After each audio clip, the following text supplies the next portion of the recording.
Gue suka kasih analogi ini. Lo kalau mau beli kulkas di rumah lo analisa nggak kulkasnya? Oh iya ini speknya kayak gini. Tapi kalau ditanya saham nih, gue sering nih ketemu orang, kok ini saham BRI bagus nggak? Gue tanya, direktur utamanya tahu nggak siapa? Nggak tahu. NPL-nya berapa? Non-performing loan-nya? Nggak tahu berapa. Terus buat apa? Lu beli apa? Gitu.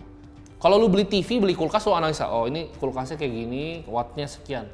Tapi lu beli saham gitu kan, investasi gitu. Lu cuma tahu tikernya doang, lu tahu cuma angka-angka nggak jelasnya doang. Tapi lu nggak tahu bisnisnya seperti apa. Itu udah ngelanggar aturan pertamanya, analisa secara menyeluruh.